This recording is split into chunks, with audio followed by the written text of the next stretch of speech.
Okay, let's see. This story's from 1977. I think it was spring.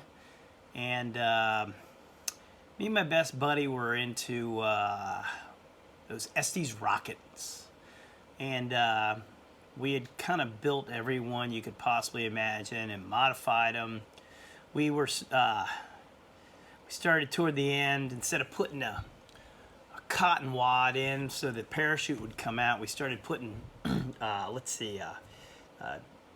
gunpowder and fireworks and stuff up there. So once the thing did its ejection stage, it would ignite whatever we decided we wanted to put in there. And so at a certain point, we had come up with the creme de la creme of our creations, and it was this PVC pipe that we had modified into a rocket. And then we decided we were going to do, and it had the biggest motors that we could get a hold of were called D12s, and I think we had 3 or 4 of them lashed together up in the bottom of that thing, and we were going to get them to all light simultaneously. And then those ejection stages were going to start a series of different explosions and fun stuff that we had figured would be cool to experiment with. So we had this, like, I don't know, it had to be like 20 inches high, maybe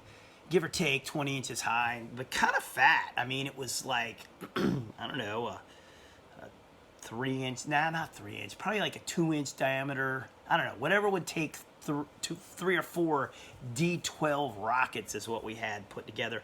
We had made the fins, we made our own cone, and we had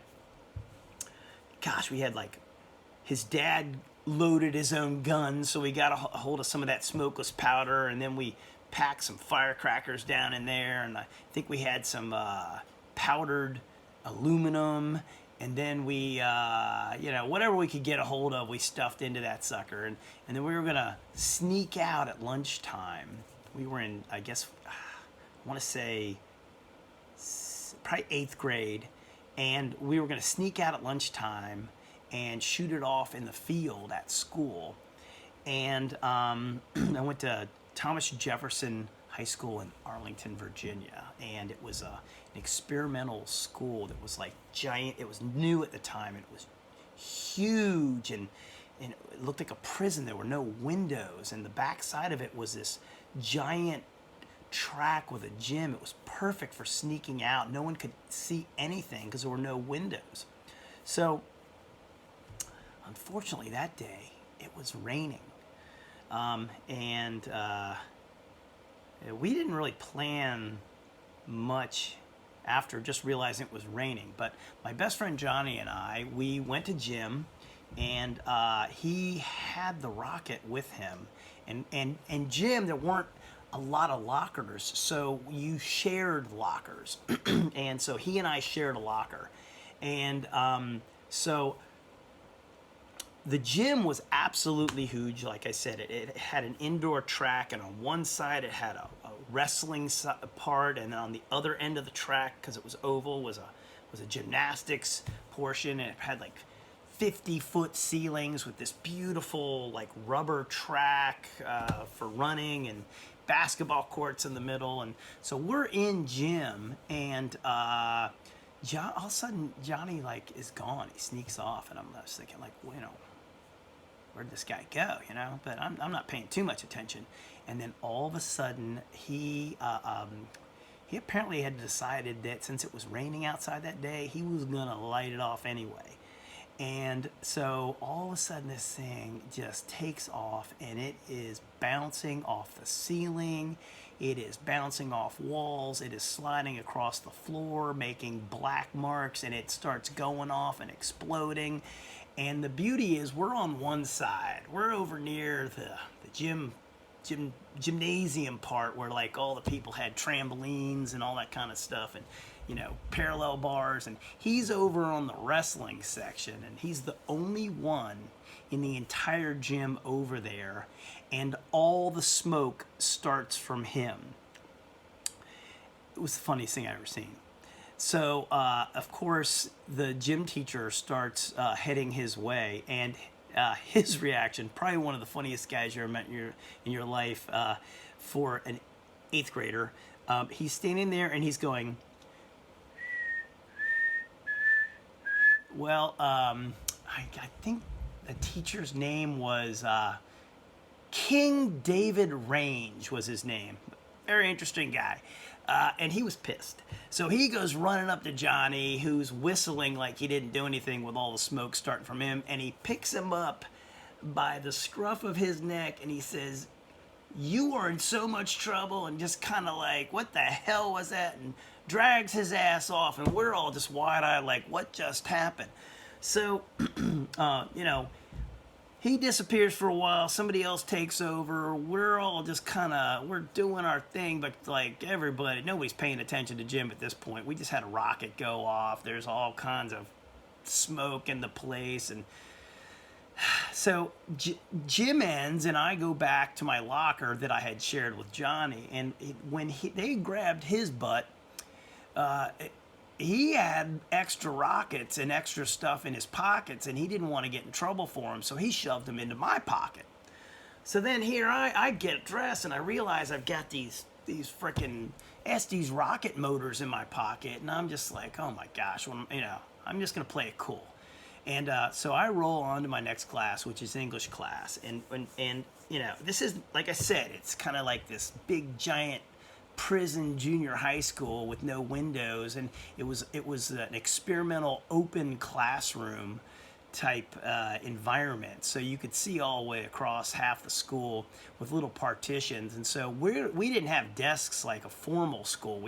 We all were sitting at this, each group kind of had, I don't know, 8 people at a big circular table that we all sat at in this classroom, and Miss Sullivan, our English teacher, is teaching, and all of a sudden I see Dr. Dent, the principal for the 8th graders, coming our way. So I panic, of course. I've got all these rocket engines in my pockets, and I start trying to pass them to my friends up under the table. My friend Brian Ratcliffe and whoever else was conveniently stupid enough to be next to me. And as Dr. Dent came up, the first thing out of his mouth was, if anybody takes anything out of Chris's hands from under that table, they're toast. So I was done for. So he said, "I need to talk to you, Mr. Roloffs," and I got up and did the walk of shame out of class, and he brought me back to his office, and Johnny was sitting in the office also at that point, and he sat us down and he said, "Okay, boys, what the hell was that?" And so obviously Johnny had ratted me out for whatever reason an 8th grader has when he's totally cold busted, but it was what it was. So first thing out of Johnny's mouth is, "Well, I was at the bus station this morning, and this guy came up to me, and he had a box of flash paper, and Dr. Dent he's already kind of kicked back, and he's lit a big fat cigar, and he's smoking this cigar, and he says, hold on. He says, flash paper doesn't fucking bounce off the walls. Are you gonna tell me the truth or what?" Right? So Johnny's like, "Okay, it was a rocket, and Chris and I made the rocket, and I wanted to shoot it off, and it was raining, so I figured I'd shoot it off in the gym." And yeah, that was the truth, however stupid it sounds. And so Dr. Dent, he takes a minute, and he's like puffing off his cigar, and he goes, "Okay, what would your parents do to you if I called right now and told them what you've done?" So Johnny, now this guy was funny. He kind of reminded me of Will Smith. He had that delivery and that kind of the way he carried himself. That alone was kind of funny. And so his mother was French. His dad was this like big black sergeant at Fort Myer in Arlington.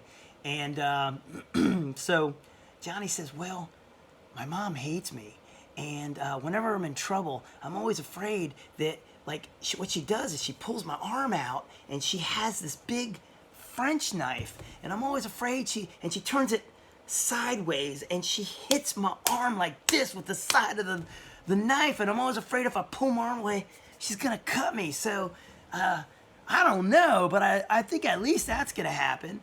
And so, you know, Dr. Dent's staying all calm, and he takes another big puff of his cigar, and he looks at me, and he's like, how about you? What's your parents gonna do? I said, well, I don't know. Take the TV for a week? I don't know. You know, they'll do something. And so he looks at Johnny and he says, give me your phone number. Well, a little background. Johnny's mother, being French, was a little high-strung and eccentric, and she didn't give Johnny their phone number. He did not know his phone number the whole time we grew up and I knew him, right? So instead of telling the principal that he didn't know his phone number, he gives him my phone number and then says, because his mom hates him, that she's gonna deny that she's his mom. All right, so there I am sitting there, and he starts dialing my mom's phone number, and he gets on the phone, and he's like, yeah, is this Chris's mom? And she's like, yeah. I'm sorry, back up. So he gets on the line, and he says, I have your son, Johnny MacArthur, here. And my mom says, Johnny's not my son. And Johnny starts going, see? I told you, she hates me. She's going to deny she's my mom. She hates me. There's no way she's going to admit she's my mom. So then my mom blows the whole cover and goes, well, Chris is my son, right? And so Dr. Dent, at that point, says, can you hold on a moment? And he puts his hand over the phone, and he looks back at us, and he says, gentlemen, you are in so much fucking trouble. And then he gets back on the phone with my mom, and he's like, can I call you later? And she's like, sure. And because my mom's pretty laid back, you know, she's like, what's going on? He's like, I'll explain later, but I'll call you back. And he hangs up the phone, and he goes, all right, guys, here's how it's going to go. He's like, I could kick you out of school. Not just suspend you, I could kick you guys straight out of school. And I'm like, but I didn't do anything. He goes, I didn't do anything. He goes, shut up. I don't want to hear it. I guess I forgot to point out that when he busted me handing things up under the table, I had to come clean with a bunch of rocket motors in my pocket. So he didn't want to hear shit from me, denying I had anything to do with it, because there I was with a pocket full of motors. But I didn't like the stupid rocket. So then, next thing I know, he says, gentlemen, the way we're going to handle this is you're not going to get suspended, but you're going to have lunch with me for the rest of the year. So that's how it kind of ended. Every day we had to go to what I guess we called the lunch area in the big giant open jail building, get our lunches, go to his office, and we had to sit at his desk facing him, and we had to do our homework in front of him after eating.